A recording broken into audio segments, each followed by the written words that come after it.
It feels like whenever we see the Rams and Eagles play each other that we as fans are in for a treat. Last year we saw Saquon hit several home runs against this Rams defense and we got a snowball in the playoffs. But this year we get to see the Eagles rally from 19 points down to beat the Rams once again for the third time in a calendar year. And as an Eagles fan, I don't think I've ever seen a more wild comeback since the miracle at the Meadowlands back in 2010. As in the first half, things were lifeless for the Eagles offense. After Lane Johnson left the game due to a neck injury, there was no running game, and the passing game was anemic as Jalen had no time to survey the field and look around to find receivers downfield. And on top of it, when you put in some very conservative play calling from Kevin Patullo, this was a recipe for disaster. And thankfully for the Eagles, they were fortunate to be down only 12 points as the Rams drove into Eagles territory on every drive after their opening drive ended in a Zach Bond interception. Things went from bad to worse as the second half opened up with Jared Verse getting around Matt Pryor and sacked Jalen Hurts, forcing a fumble in the process where the Rams immediately cash in to boost their lead to 19 points just seconds after halftime. Thankfully for the Eagles, this is when their offense seemed to have finally woken up. Jalen hits A.J. Brown for his longest reception of the year and then immediately follows it up by finding Dallas Goedert for the quick score. Couple that with the defense getting a quick stop, this is when A.J. Brown and Jalen began to take over the game. As Jalen found A.J. Brown, and next thing you know, it's a 5-point game heading into the fourth quarter. The fourth quarter brought many twists and turns as each offense stalled out around midfield, followed by a blocked field goal by Jalen Carter. Jalen Hurts would then lead the Eagles 91 yards on a gotta-have-it touchdown drive as he found Devontae Smith on 4th and goal. However, this did leave plenty of time for Matthew Stafford and the Rams to get into field goal range. But this time, Carty's kick was blocked by Jordan Davis, who would rumble all the way back 61 yards down the field, clocking in at 18.59 miles an hour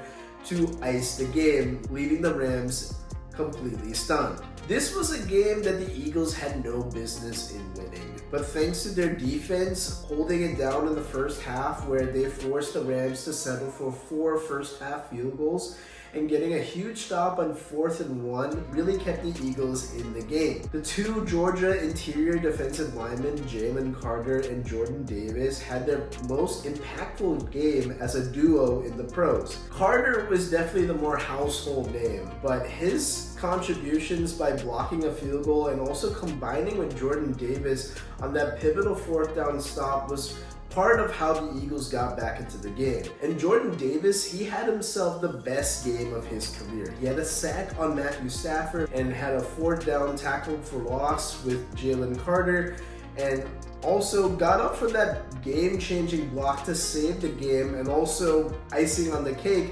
rumbled down the field to clock in the fastest ever speed ever recorded in NFL history by a player weighing more than 330 pounds. After being labeled a bust, a waste of a draft pick, Jordan Davis has proven to be extremely impactful for the Eagles in 2025. When once again, the Eagles defense nearly pitched a second half shutout after they gave up a touchdown on a short field thanks to the turnover early in the second half. But when they needed to get stops, Vic Fangio's defense stood tall. I'm not sure what took so long for the passing game to erupt like what we saw in the second half, but I really hope the Eagles can replicate that success against the Buccaneers in Week 4. Kevin Patullo has to be more aggressive with his play calling. You have Devontae Smith, Dallas Goedert, Saquon Barkley, and A.J. Brown. Use those dudes. A.J. Brown is a top 5 receiver who needs the ball. Good things happen when you pass A.J. Brown the ball. He and Jalen took over in the second half, especially on that go-ahead touchdown drive. And speaking of Jalen Hurts, let's talk about his performance. Once Fred Johnson subbed in for the struggling Matt Pryor, Jalen carved up the Rams defense for 204 yards, passing for 3 touchdowns with a 141.2 passer rating. Simply put, Jalen Hurts is that dude. In fact, in the second half, he audibled on 30% of the Eagles' offensive plays, meaning that he is able to diagnose what he sees pre-snap and adjust accordingly. His leadership was on full display, hyping up the defense to get a stop or talking things over with Kevin Patullo on the sidelines. Jalen continues to prove that he is the Eagles' franchise quarterback, silencing the doubters once again as he guided the Eagles to rally from 19 points down to stay undefeated. For the Rams, I thought this was a massive missed opportunity, but to collapse like this after being up 26-7, outgaining Philly 212 to 33 yards in the first half, makes this loss all the more sickening if I'm a Rams fan. The Eagles have defeated the Rams 3 times within the last calendar year and clearly appear to be a boogeyman for LA. Being able to withstand 8 sacks in the divisional round and then overcome a 19-point deficit must make Rams fans question what more can their team do to beat the Eagles. The Rams had several miscues though that let the Eagles off the hook. Like I said, in the first half,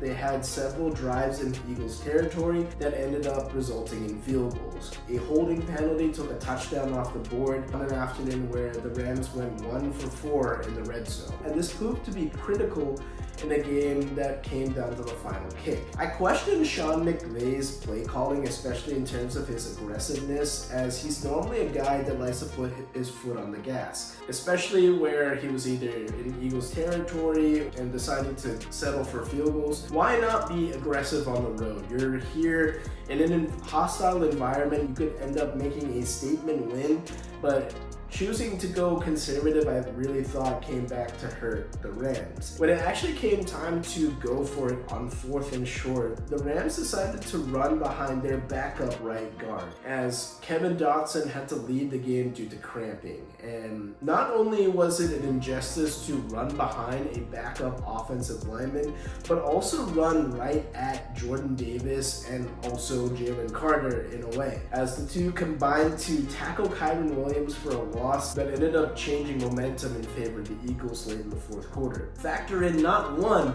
but 2 blocked field goals I thought culminated a very poor coaching performance by Sean McVay. Because last week, in a matchup against the Tennessee Titans, the Rams actually had an extra point blocked from the exact same spot. This means that 1, the Eagles did their homework, and 2, Sean McVay didn't make any type of adjustments. And this is where I have to speak on Sean McVay. He's been dubbed one of the best young minds in the NFL ever since taking on the Rams gig in 2017. But since joining the Rams in 7 matchups against the Philadelphia Eagles, he's gone 1-6. And the 1 win came in the COVID season against Carson Wentz. When facing Bill Belichick in Super Bowl 53, Sean McVay and the Rams came up small as they failed to score a touchdown when just a year prior, Doug Peterson with a backup quarterback put up 41 points against virtually the same defense. And since Nick Sirianni was named the Eagles head coach in 2021, McVay is 0-4, including 2 losses